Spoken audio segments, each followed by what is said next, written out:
Fazil müəllim, günahkar kimlərdir? Ailə, təhsil sistemi, sosial şəbəkələr, yaxud cəmiyyət? Səbəb nə ola bilər? Yox, bunun əslində bilirsiniz, hamını günahlandırmaq olar, amma cəmiyyət də əslində mən bunu bütövlükdə bizim tarixi ənənələrimiz, bizim din anlayışımızı günahlandırıram həmişə. Çünki məsələn uşağa Azərbaycanın hardan hara gəldiyini doğru izah eləməlisən. Əgər sən bunu mübaliğəli və hər şey əla olub, birdən-birə biz xəzinə tapmışıq falan bu cür izah eləyəndə o anlamayacaq ki, hansı məkanın və hansı sorumluluğunu, məsuliyyətini daşıyır. Uşağa din anlayışı və əxlaq anlayışı doğru çatdırılmalıdır. Bizim din anlayışımızda ümumiyyətlə bir vəhşilik elementləri humanistlik elementlərindən daha çoxdur. Bu uşaq bu anlayışı əgər bizim ənənə üzrə qəbul eləsə, uşaq kimin dalınca getməlidir? Şeyx Nəsrullahın dalınca getməlidir və Molla Sadığın dalınca getməlidir. Amma uşaq istəyiriksə ki, Rus Əhmədin dalınca getsin, uşaq istəyiriksə ki, Nəsib bəylərin dalınca getsin. Onda bu uşağı biz o mənbə olaraq yanlış anladığı ehkamlardan xilas eləməliyik. Və cəmiyyət də, çoxluq da nəyin üzərindədir? Diqqət eləyirsə, təhsil səviyyəsi düşdükcə aşağı, cahil səviyyəsi artır və cəmiyyətin disbalansı böyük bir narahatçılıq yarana bilir. Çünki sən bir var oxuyub düşünmək yerinə söylədiklərini əzbərləməklə daha rahat olursan.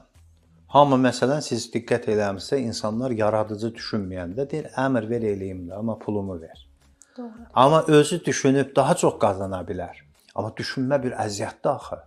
Düşünmə bir insan mühakimə eləməkdir, 5-6 məsələni müqayisə eləməkdir. Bu müqayisədən qaçır, yayınır.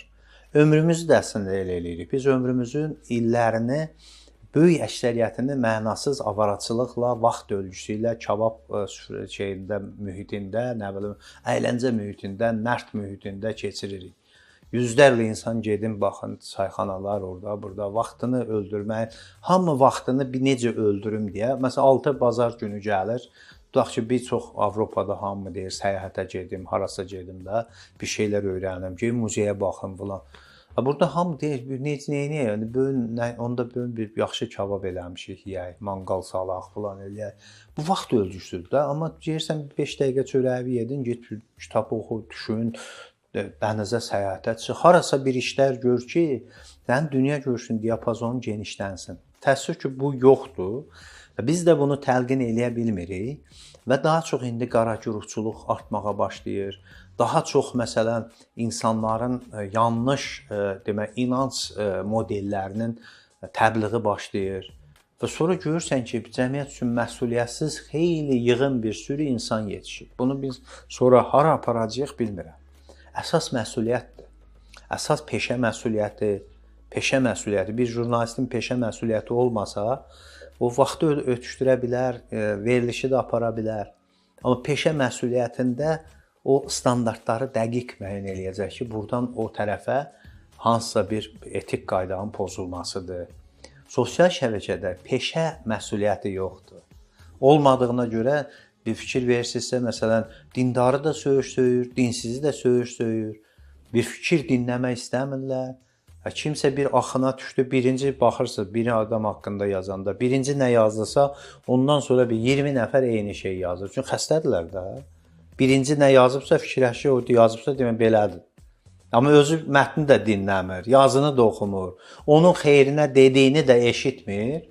Amma elə bir dənə söz bilir ki, bunu söymək yaxud da bunu dinləməmək lazımdır. Və elə ki, bu dindarın hansısa bir dünya ədəbiyyatını oxumur ki, bu ateist ədəbiyyatda oxumuram. Bunda nə bilgin, nə dünya görüşün olacaq? Budur.